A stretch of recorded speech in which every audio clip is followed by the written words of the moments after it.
सर्वांना श्री स्वामी समर्थ.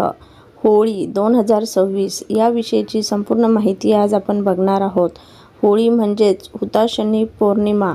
या दिवशी आपण होळी ही साजरी करत असतो.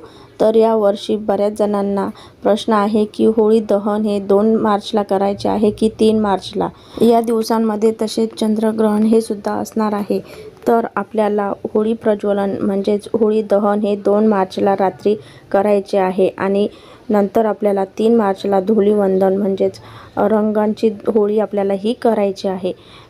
होळी हा सण आपल्याला मनातील वाईट विचार हे सोडून नवीन विचार धारण करण्याचाच हा असा आनंदाचा क्षण आहे.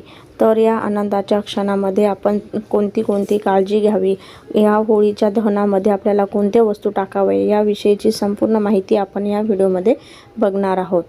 बरेच ठिकाणी सार्वजनिक होळी ही पेटवली जाते, पण आपल्याला आपल्या घरासमोर सुद्धा एक छोटी होळी का होईना ही आपल्याला पेटवायची आहे.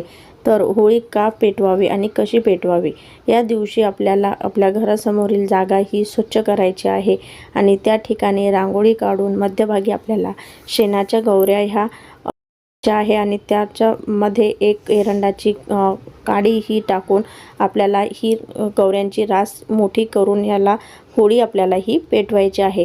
आणि नंतर बाजूला छान अशी रांगोळी काढून आपल्याला होळी दहन हे करायचं आहे. तर बऱ्याच ठिकाणी संपूर्ण गाव एकत्र येऊन अशा प्रकारे मोठी होळी ही बनवत असते.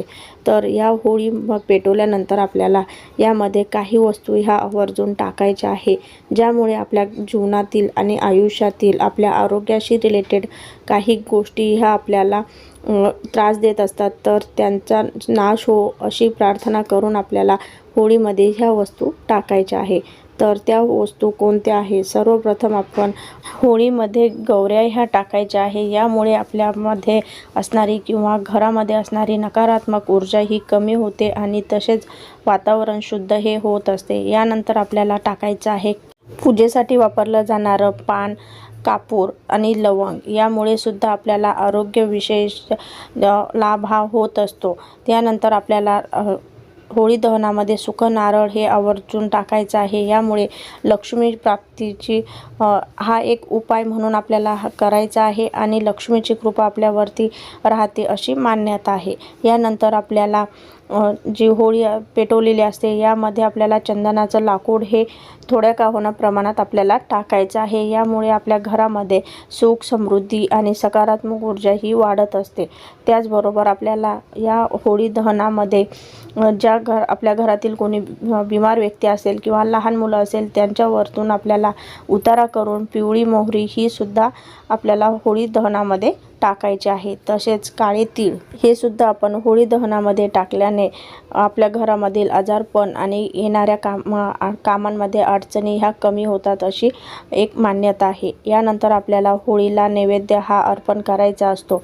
बऱ्याच भागांमध्ये या दिवशी होळीला पुरणाचा नैवेद्य आपण अर्पण करत असतो. तर अशा प्रकारे नैवेद्य दिल्यामुळे आपल्या घरातील अन्नाची कमतरता ही भासत नाही आणि आपल्या घरामध्ये नेहमी भरभराट ही राहत असते. यानंतर आपल्याला होळी दहनामध्ये हवन सामग्री ही टाकायची आहे. यामुळे आपल्याला जे आपली नकारात्मकता शक्ती आहे किंवा आपल्या घरातील नकारात्मक ऊर्जा आहे, वातावरणातील नकारात्मकता ही कमी होत असते.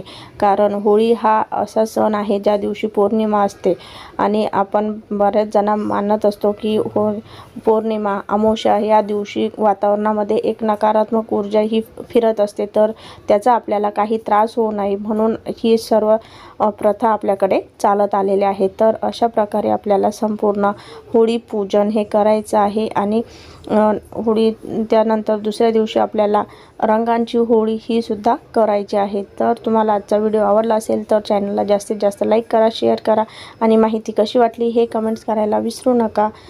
थँक्यू.